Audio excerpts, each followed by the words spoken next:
otra cuestión acerca del dolor que hay es que nos acostumbramos a él. A veces no sabemos cuánto dolor hay en nuestra historia y nos acostumbramos. Estaba hablando con una chica en la semana y ella me contó, por ejemplo, que no sabían nada acerca de la línea de su papi, no sabe quién es, no sabe de sus abuelos, de sus primos, de sus tíos, no sabe nada. Y aprendió a vivir así, como muchos, ¿no? Aprendió a vivir así alrededor de estas preguntas sin respuesta. Pero me detuve un momento mientras ella estaba hablando y le dije, oye, eso se escucha que hay un montón de dolor. Respiró profundo y se le empezaron a salir las lágrimas y me dijo, nunca me había dado cuenta cuánto dolor me da. Nos acostumbramos al dolor de nuestra historia, nos acostumbramos al dolor del recuento. Y hoy lo que quiero hablar contigo es cómo en medio de esta experiencia humana, ¿qué es lo que Jesús nos dice? En medio de este dolor, porque sabes, si no es el hecho de que si pasas dolor, sino cuando pases el dolor, ¿cómo lo navegamos? ¿Cómo lo vivimos? Eso va a ser la diferencia. Porque sabes, Jesús nunca prometió que no íbamos a sufrir. Eso está en otro lado. Pero en este lado del cielo, Él dijo, mira lo que dice Juan 16:33. Juan 16:33. Dice, les he dicho todo lo anterior para que en mí tengan paz. Aquí en el mundo, ¿qué dice? Tendrán muchas pruebas y ¿qué? Y tristezas. Pero anímense porque yo he vencido al mundo. En otra versión dice, en el mundo van a tener aflicción. Y yo no sé tú, pero a mí me gustaría que esto no viniera en la escritura, ¿no? Me gustaría que esta parte no fuera, pero lo es. Y Jesús lo reconoce y tanto lo reconoce que empieza a lidiar en nuestro corazón para que podamos caminar en medio del dolor y salir exitosos, salir completos. Y de eso es de lo que quiero hablarte. ¿Cómo es que Jesús en medio de nuestra vida nos dice, aunque haya tribulación, aunque haya angustia, aunque haya sufrimiento, porque es parte de la experiencia humana, porque vivimos en un mundo que aún no ha sido redimido por completo? La redención de Jesús está, pero estamos esperando su gloriosa venida, en donde todas las cosas se ordenen de acuerdo al edicto de su poder y de su voluntad. Pero mientras esta aflicción está, entonces ¿cómo lo vivimos? Y de eso quiero hablar contigo. Vamos a orar y vamos a pedirle al Espíritu Santo que nos encuentre. Lo que yo sentía para esta noche es que el Espíritu de Dios quiere lavarnos con su agua de todo esto que estamos cargados y dolidos, ¿sabes? A veces pasamos semanas, no sé tú, esta semana para mí era así como que ya pido ya que se acabe, ya que sea enero otra vez, ¿no? Pero tenemos que pasar por aquí y Él está. Vamos a orar. Padre, hoy venimos delante de ti, delante de tu preciosa gracia y amor. Señor, hoy llena, satura todo con tu amor inagotable. Hoy te pido, Espíritu de vida, que tú lo que mostraste, Señor, que tú venías como esa agua fresca a lavar, Señor, a refrescar cada corazón, Dios. Que mis hermanos que están aquí, que han tenido no solo temporadas de dolor, Señor, sino vidas de dolor tan profundo, ellos puedan experimentar este lavamiento de tu gracia, este derramamiento de tu amor que calme, Señor, que quite el dolor. Hoy oro, Señor, en el nombre de Jesús, porque el Espíritu Santo abra nuestros ojos para ver a Jesús en medio de la oscuridad, para que podamos ver la redención en nuestra historia y podamos ver cómo tú ganas. Gracias, porque tú eres bueno con nosotros. En el nombre de Jesús. Amén. Y amén. El verso que te acabo de leer, cuando Jesús le dice a sus discípulos, en el mundo van a tener aflicción, confíen, yo he vencido al mundo. Él no te lo dice como, no sé, imagínate esto, ¿no? Una persona que vive en las lomas, en una casa súper grande, con todo acceso a todas las comodidades, ¿no? Alberca, campo de golf tal vez, en donde nunca le falta agua y nunca se le inunda. Y no es como que te ve desde las lomas hacia Ecatepec, que se te inunda cada 3 gotas. Y entonces te dice, no te preocupes, vas a estar bien. Porque a veces tenemos ese entendimiento, ¿sabes? Pero Dios no es así, no es que está perfectamente en el trono. Sí está en el trono, por supuesto, gracias a Él que Él está inamovible en este trono perfecto. Sino que Él decidió a través de Jesús darse a conocer con un nombre. Y ese nombre en Isaías que Él dio a conocer es Emmanuel. ¿Lo has oído? ¿Y qué significa Emmanuel? Dios con nosotros. Él eligió ser conocido como Dios con nosotros. Y yo no sé tú, pero a veces como seres humanos tenemos la tendencia a pensar que cuando hay sufrimiento Dios no está. Que si estoy enfermo significa que Dios no está. Que si paso por pérdida significa que Dios no está. Que si tengo necesidad significa que en algún punto yo me di la vuelta y Él se siguió derecho y ya me perdí. Y lo que quiero proponerte es que Él decidió decirnos, ahora sí que no tengan miedo, en el mundo va a haber aflicción, pero yo lo vencí. Y nos lo dice desde esta perspectiva en donde Él está con nosotros. En donde cada pequeño y gran dolor de nuestra existencia, Él está y estará. Quiero presentarte delante de la Escritura cómo Él ha elegido lidiar con nuestro dolor. Dios elige estar con nosotros en medio de nuestro dolor. Mira lo que dice Éxodo 34:6. Vamos a leer un montón de Biblia, así que prepárate. Este es uno de mis versos favoritos en donde el Señor mismo declara su naturaleza. Y dice esto: el Señor pasó por delante de Moisés proclamando: Jehová el Señor, el Dios de compasión y misericordia. Soy lento para enojarme y lleno de amor inagotable y fidelidad. Y esta es solo una pequeña parte, pero Dios le está diciendo a Moisés: déjame decirte quién soy. Y empieza con decirle: soy Jehová, el yo soy, este eterno Dios que no tiene principio y no tiene fin. Pero dice que lo siguiente que tiene es compasión. Y esa palabra compasión es un vocablo en hebreo que habla de la ternura con que una madre cuida a su hijo. Yo sé que hay padres tiernos y que Dios me los bendiga, pero hay un sexto, no sé si sexto, no sé, pero hay un sentido extra en las mamás cuando tienen a sus hijos. Y a mí me tocó verlo cuando mis sobrinos eran chiquitos y había muchos niños a su alrededor. Y a veces estábamos aquí en la iglesia y mis sobrinos pues estaban corriendo a todos lados, estaban saludando y demás, pero de repente se oía que un niño lloraba y nosotros podíamos continuar, ¿sabes? Pero las antenitas de vinil de mi cuñada se paraban y decían: ese es mi hijo. ¿Tiene sentido? Había algo del clamor de su corazón que ella correspondía y que sabía y que podía responder. Lo que quiero proponerte es que Él decide tratar con compasión nuestra vida. Él tiene misericordia de nosotros. Isaías 51, eso es lo que dice: Él tendrá misericordia de tus ruinas. Él es tan compasivo, dice aquí, está lleno de misericordia. Actúa conforme a su compasión. No nos destruye y está lleno de amor inagotable y fidelidad. Ese es nuestro Dios. Y quiero decirte esto porque vivimos en un mundo donde pareciera que hay más preguntas que respuestas. ¿Alguno de ustedes vio lo de las inundaciones en Texas? ¿No fue terrible? O sea, aquí se inunda, está feo, pero la cantidad de vidas que se perdieron en tan poquito tiempo, niñitos, chiquitos.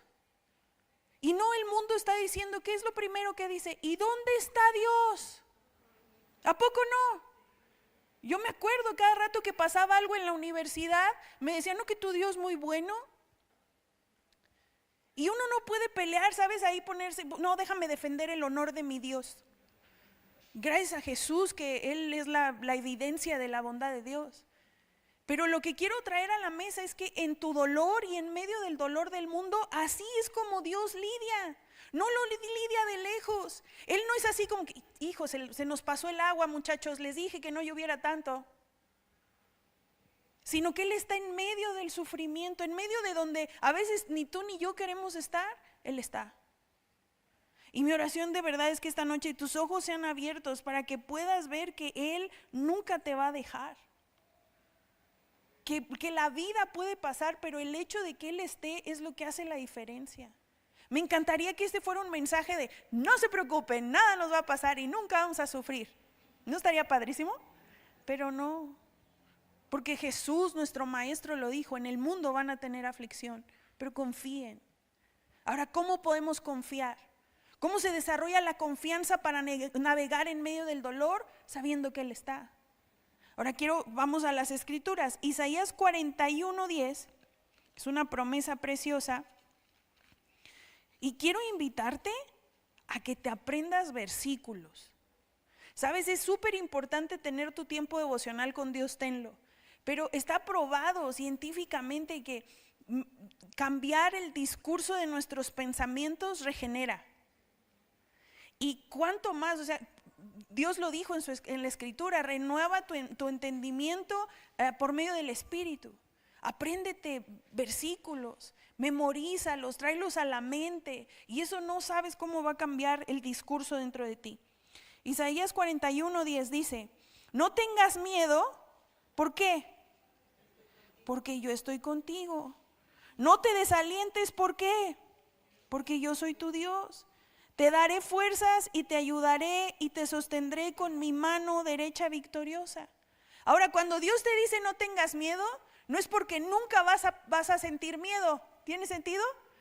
Te dice no tengas miedo porque vamos a pasar circunstancias en donde se nos va a olvidar la letra de la canción, en donde no va a tener sentido la vida, en donde no sabemos cuál es el norte y cuál es el sur, y en medio de eso Él nos dice no tengas miedo, pero no nada más nos dice no tengas miedo porque no me gusta, no tengas miedo porque me disgusta el miedo, no, está diciendo no tengas miedo, ¿por qué? Porque yo estoy contigo. Y lo que quiero proponerte que el Señor está diciendo es no tengas miedo, ojos en mí.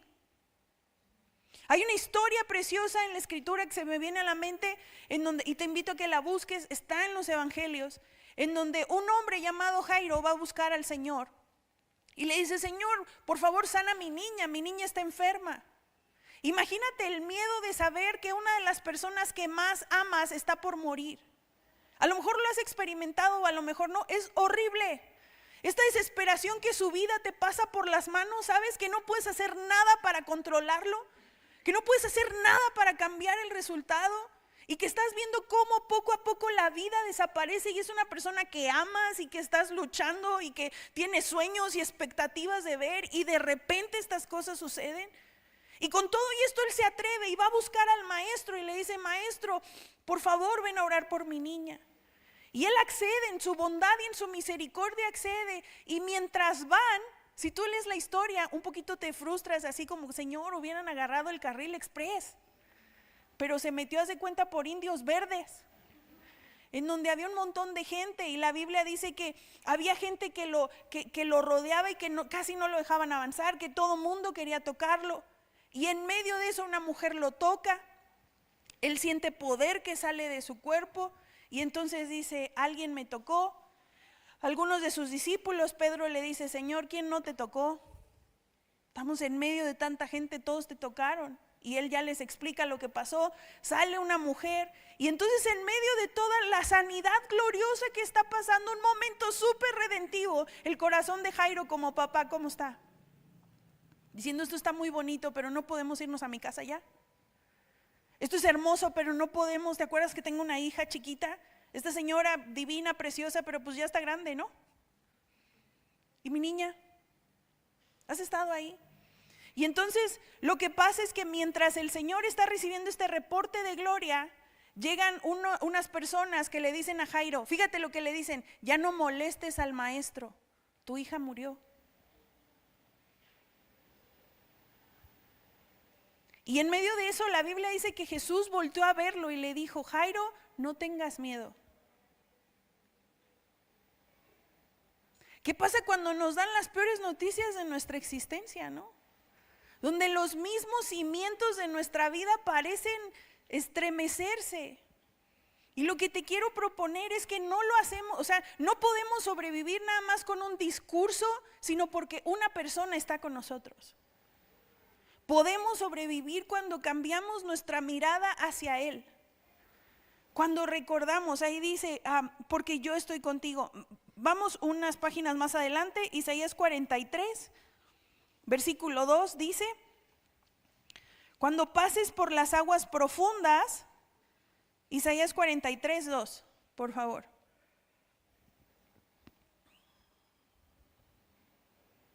Cuando pases por las aguas profundas, ¿qué dice ahí? Yo estaré contigo. Cuando pases por ríos de dificultad, no te ahogarás. Cuando pases por el fuego de la opresión, no te quemarás. Las llamas no te consumirán.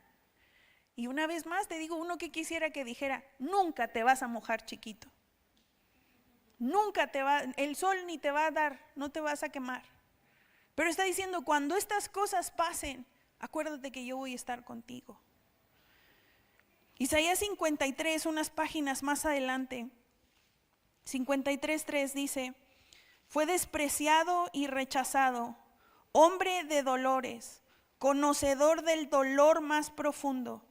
Nosotros le dimos la espalda y desviamos la mirada, fue despreciado y no nos importó.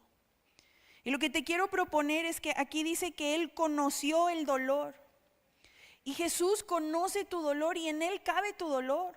¿Sabes? A veces tú le vas a contar tu dolor a alguien y te va a ver así como que, ¿y eso te duele? ¿Y eso es tan grave? Y como que la gente no entiende, ¿no? Puede entender medidas de tu dolor, pero hay partes de tu dolor que no saben o no dimensionan, pero Jesús sí. Porque Él decidió ser el varón de dolores, experimentado en todo quebranto. Sea una relación fallida, sea el despedirte de tus sueños, sea enterrar a alguien que amaba, sea pasar por un proceso de enfermedad, Él es el varón de dolores. Y necesitamos conocerlo como eso, como que Él está ahí con nosotros. ¿Vamos bien? ¿Sí? ¿Ya se durmieron? Bueno, más les vale, ¿eh? Él está con nosotros. Vamos a seguir avanzando. Salmo 139. Salmo 139, ese me gusta un montón. Y vamos a leer del verso 7 al 12. Y dice, jamás podría escaparme de tu espíritu, jamás podría huir de tu presencia. O sea, Dios está. Si subo al cielo, ahí estás tú. Si desciendo a la tumba, ahí estás tú. Si cabalgo sobre las alas de la mañana, si habito junto a los océanos más alejados. Y dice el verso 10, aún ahí me guiará tu mano y me sostendrá tu fuerza. Podría pedirle a la oscuridad que me ocultara y a la luz que me rodea que se convierta en noche, pero ni siquiera en la oscuridad puedo esconderme de ti. Para ti la noche es tan brillante como el día. La oscuridad y la luz son lo mismo para ti. Y mi oración, amado, es que hoy puedas salir con esta convicción de que en donde estés, a veces sentimos eso, ¿no? Pero no podemos escondernos de Dios. Él no se separa de nosotros. Él ha elegido ser Dios con nosotros. Y mira el Salmo 23, 4. Salmo 23, versículo 4. A lo mejor te lo sabes hasta en hebreo. Pero fíjate, dice, aun cuando yo pase por el valle más oscuro, ¿qué dice? No temeré. ¿Pero por qué no temo? Porque tú estás conmigo, porque tú estás a mi lado. Tu vara y tu cayado me protegen y me confortan. Y yo no sé qué tan ilustrado estés en términos de pastoreo de ovejas, pero quiero contarte que muchas veces, ¿alguno de ustedes creció en la iglesia cristiana? ¿Sí? ¿La vara les inspiraba paz? A mí no, porque la vara era sinónimo de corrección en mis tiempos. Y en mis tiempos las vendían en las librerías bíblicas. Te vendían el pandero y la tabla de corrección. Y la Biblia de las Américas, si querías, ¿no? En combo. O sea, porque era una idea y yo me acuerdo, yo conocí hermanas que tenían una tabla de corrección chiquita en el carro, una en la casa de su mamá, una en su casa, o sea, una en la pañalera, ¿no? Porque hay que estar listo para corregir al hijo. Entonces cuando yo leía, tu vara y tu cayado me infundirán aliento, yo le decía a Dios, perdóname, pero tu vara no me infunde aliento. Hasta que una vez leyendo, entendí que David estaba hablando de otra cosa, porque la vara, el pastor la tenía para defender a la oveja de lo que la quería atacar. ¿Sabes? O sea, la vara la tenía para que cuando el lobo viniera, el pastor pudiera darle al lobo para defender a la oveja. Entonces lo que te quiero proponer es que aún en nuestra vida, cuando estamos pasando por cosas en donde pensamos que vamos a ser destruidos, que nuestros ojos sean abiertos para ver de todo lo que Dios nos está liberando, para ver de todo lo que Dios está enfrentando a nuestro favor y cómo nos está guiando. Porque está diciendo, aún cuando pase por el valle más oscuro, tú estarás conmigo. El valle que pases, amado. Esta semana me tocó acompañar a personas poquito de su valle, pero el Señor se queda con ellos. ¿Sabes una parte? Y cuando me sentaba con estas personas que enterraron a su mami en la semana, yo les decía, y oraba por ellas, pero les decía, quiero decirles la verdad. Es un trancazo cuando bajan a la tierra, pero es otro trancazo cuando llegas a tu casa y regresas. Y es ahí cuando ya toda la familia se fue. Cuando ya los amigos no están y cuando te toca a ti. Y eso es lo que te quiero proponer. Nunca estás solo, nunca has sido abandonado, nunca has sido dejado, porque Él se encargó de ser el que está con nosotros. Lo que necesitamos es cambiar nuestra visión y entender que pasar por cosas, pasar por sufrimiento no significa que Dios nos abandonó, que pasar por enfermedad no significa que Dios nos castiga. Porque Dios no enferma a la gente. Jesús sana a las personas. Di conmigo, Dios no enferma a la gente. Y quiero que lo sepas, o sea, la evidencia está en la vida de Jesús. Jesús sana. Y Él vino a deshacer las obras del diablo. Él es el sanador. Pero aún si pasamos en medio de un proceso de enfermedad, no significa que Dios nos dejó.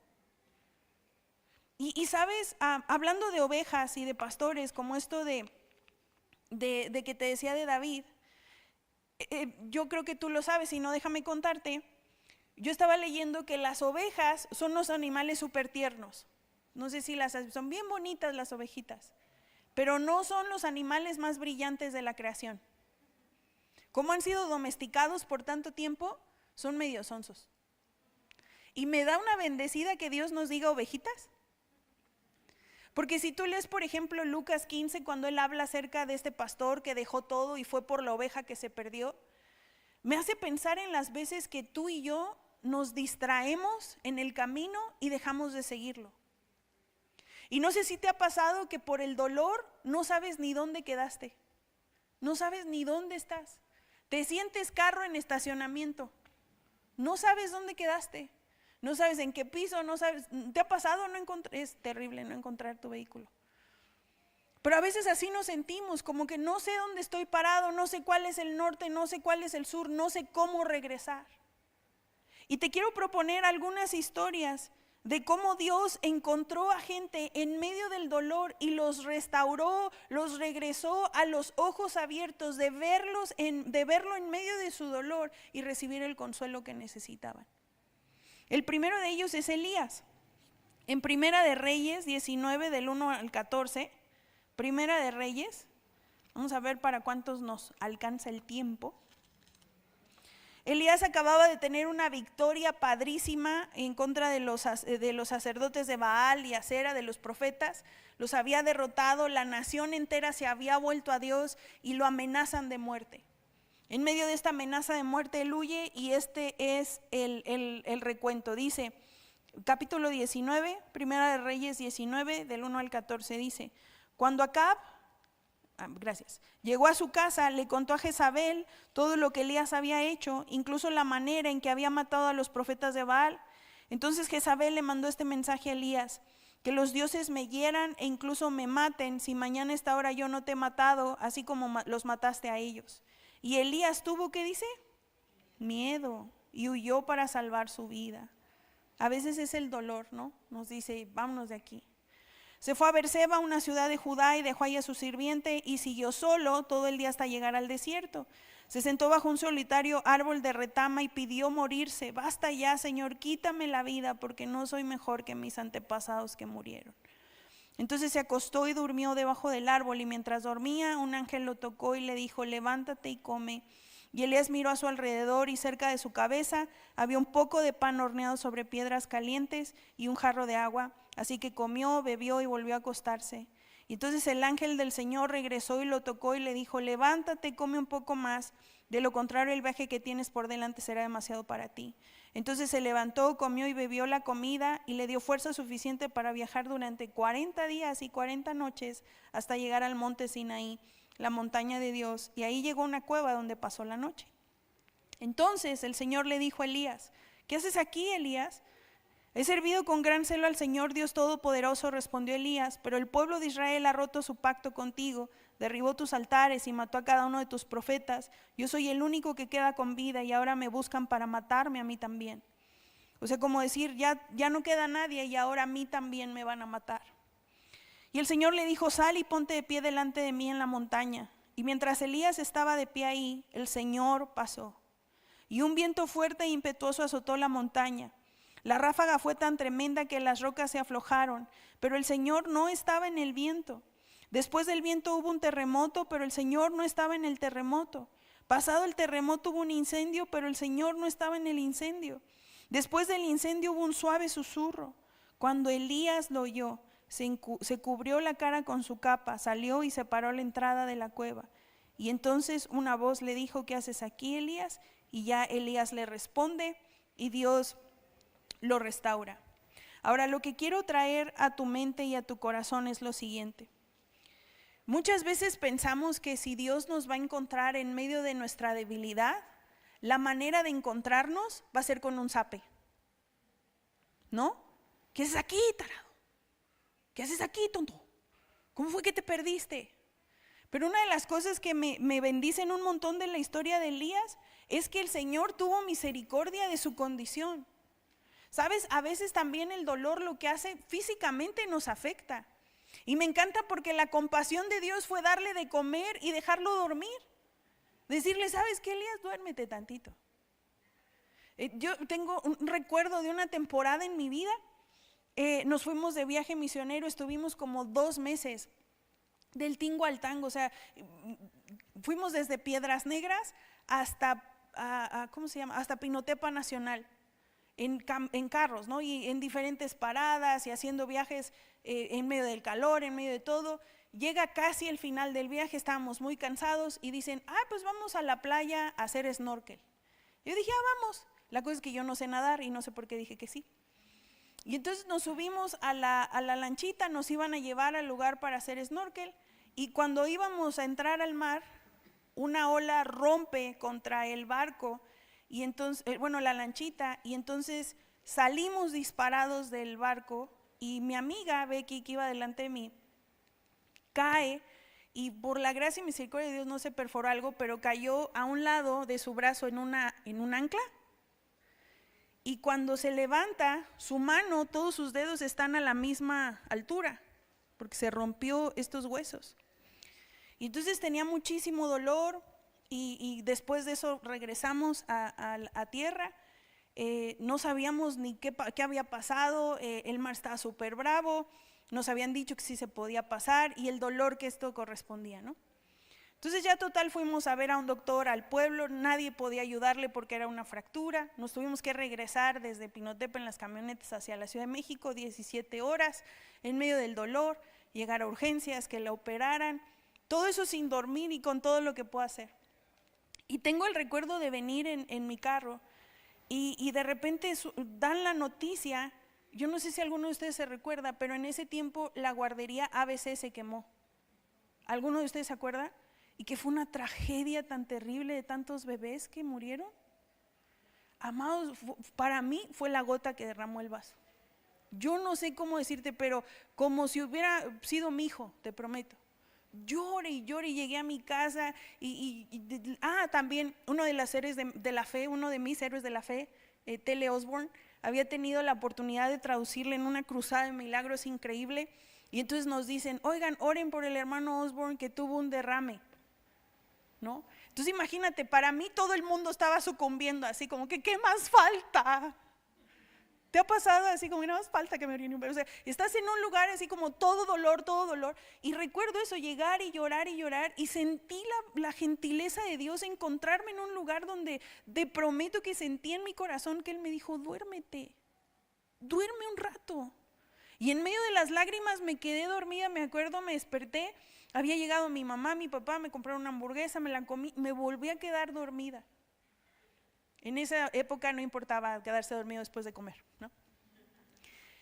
Y ya recuerdo que desperté y la vida era otra. Tuve más gracia para enfrentar lo que había. Aún tuve que ir al hospital a recoger a mi amiga, aún tuve que hacerme responsable de ciertas cosas, aún el héroe de la fe estaba lidiando con esto, aún los niños, ¿no? Pero en eso Dios me había tan básico para ti, pero a veces el dolor ¿no te pasa que hace que te olvides de todo y que no sepas dónde quedaste? Otro ejemplo, ¿estás listo para otro ejemplo? Lucas 24,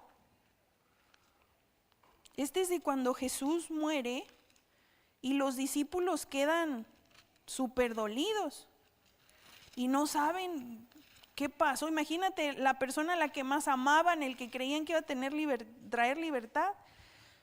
Del 36 al 45. Dice así.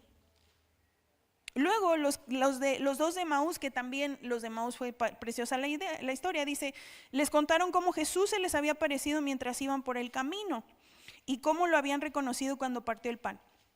Entonces, justo mientras contaban la historia, de pronto Jesús mismo apareció de pie en medio de ellos. La paz sea con ustedes, les dijo. Pero todos se quedaron asustados y temerosos, pensaban que veían un fantasma. ¿Por qué están asustados?, les preguntó. ¿Por qué tienen el corazón lleno de dudas? Miren mis manos, miren mis pies. ¿Pueden ver que de verdad soy yo? Tóquenme y asegúrense de que no soy un fantasma, pues los fantasmas no tienen cuerpo como ven que yo tengo. Mientras hablaba, él les mostró sus manos y sus pies. Y aún así ellos seguían sin creer, llenos de alegría y asombro. Y entonces les preguntó, ¿tienen algo para comer? Y le dieron un pedazo de pescado asado y él lo comió mientras ellos miraban. Ahora, lo que quiero traer a tu mente es esto. Su gentileza lidió con el dolor y la incredulidad de sus corazones. Porque no estoy hablando de abrazar una actitud de incredulidad. Estoy hablando de cuando pasamos por circunstancias que te digo, te dejan norteado, no sabes dónde estás. Y en su gentileza Jesús les muestra sus heridas, sopla sobre ellos paz en otro recuento de la escritura, pero también come con ellos. ¿Sabes? Yo no sé tú, pero a veces yo pensé que, no sé, mi proyección de cómo era Dios, como que Él tenía una tabla de tiempos y entonces como que me estaba descontando el tiempo que estaba triste. Así como que, Alma, me debes 15 días de actividad. Ponte las pilas, mi chava, porque las almas se pierden, ¿no? Y era una pésima imagen de quién es Dios cuando Él no estaba presionando a los discípulos, no fue a buscarlos para decirles, ya muchachos, el mundo los espera, órale, váyanse a ganar almas, ¿no? Sino que se sentó con ellos, comió con ellos, permitió que sus dudas fueran despejadas para que en medio del dolor lo encontraran. Eso es un montón de gentileza y de amor, un montón, en donde el Señor quiere que lo veamos y que podamos cambiar la manera en la que vivimos. En el camino de Emaús, en la historia de antes, en la que estabas viendo, en el capítulo 24, hay una parte en donde Jesús empieza a caminar con ellos y a recordarles su palabra. Y esto es lo que siento, Dios quiere recordarnos su palabra, porque el dolor nos hace olvidar. ¿A poco no? El dolor nos hace olvidar.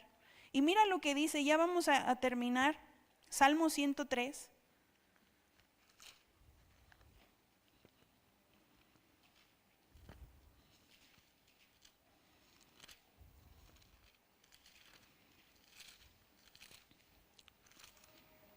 En el verso 3, no, perdón, desde el 1, vamos a leerlo.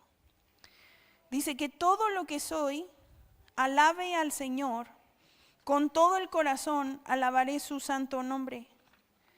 Que todo lo que soy, alabe al Señor y que nunca olvide, di conmigo, nunca olvide, todas las cosas buenas que hace por mí. Y después empieza David a decir qué hace, qué es lo que él hace. Dice, Él perdona todos mis pecados y sana todas mis enfermedades. Me redime de la muerte, me corona de amor y tiernas misericordias. Colma mi vida de cosas buenas, mi juventud se renueva como la del águila. El Señor da rectitud y hace justicia a los que son tratados injustamente. Y esto me bendice mucho, porque muchas veces tenemos la imagen de David escribiendo los salmos en su escritorio de caoba, con recuadros de oro y con una pluma más pesada que nada, ¿no?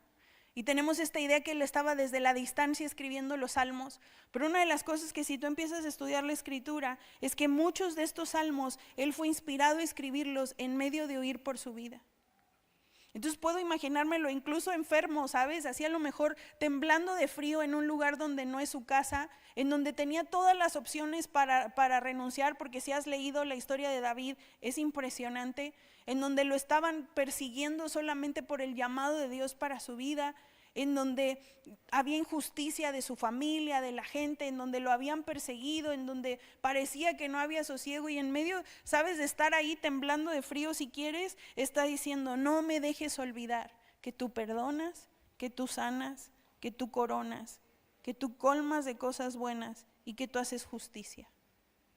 Que no olvidemos quién está con nosotros. Que no olvidemos que porque Él está, no seremos conmovidos. Les he hablado de esta mujer a la cual admiro mucho y su nombre es Corrie ten Boom. Ella ya partió con el Señor. Hubiera sido un gozo de mi vida conocerla de este lado de la eternidad. Ahora cuando vivamos allá, a ver si es mi vecina o algo. Y la voy a visitar a tomar el tecito. Es impresionante su vida. Ella fue una sobreviviente de la Segunda Guerra Mundial. Ella no era judía, pero su familia y ella, cristianos, amaban al pueblo judío y lo defendieron.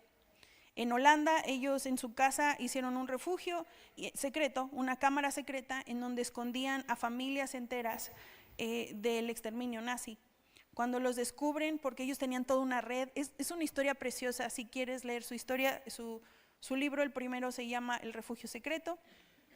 Y habla acerca de todo lo que pasaron, ¿sabes? O sea, como ella a los 50 y tantos años, que ahora pienso que a los 50 y tantos años era una chamaca, empezó a llevar a cabo toda esta historia como de espionaje y demás para liberar a los judíos.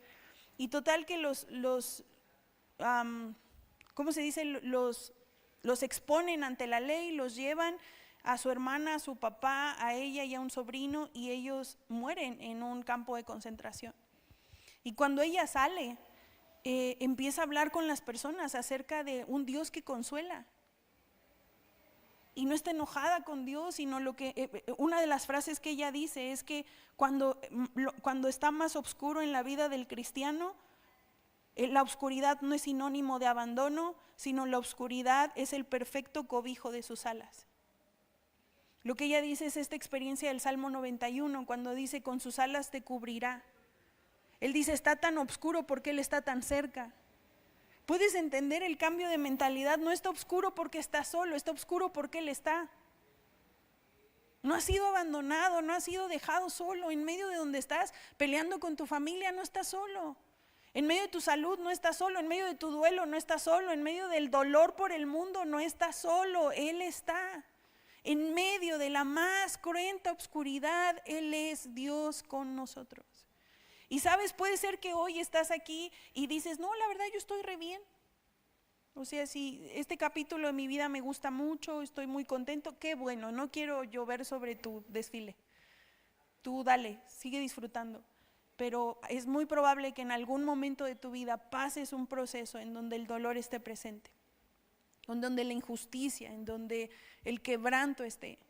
Y mi oración es que puedas recordar, que seas así como David y te sientes a lo mejor en medio de la lluvia titiritando y puedas decir: no me dejes olvidar quién eres tú y quién soy yo para ti. No me dejes olvidar que tú estás. No me dejes olvidar que tú has estado y siempre estarás. No me dejes olvidar. No me dejes olvidar. Entonces quiero invitarte a que oremos, ¿te parece? Y a que le pidamos que nos dé ojos que ven. Y también te digo, yo lo que sentía para esta noche es que Él quería y quiere. Su nombre es el Consolador. Jesús dijo que el Espíritu iba a ser derramado y que su regalo para nosotros es paz en el corazón. Y el Consolador eso es lo que hace, ¿sabes? Se pone cerca de nosotros y yo lo veía como eso, como solo derramando agua que calmaba, agua que traía una seguridad, pero también un consuelo a nuestra vida. No sé cómo funciona, eso fue lo que vi y eso es lo que declaro hoy sobre tu vida, que Él está cerca. Entonces quiero invitarte a que te pongas de pie, vamos a orar.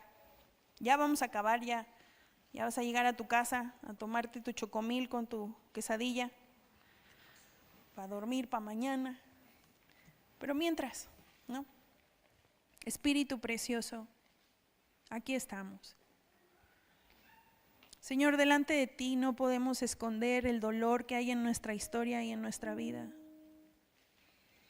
Señor, tú conoces las heridas, incluso conoces el dolor al cual estamos acostumbrados, Señor.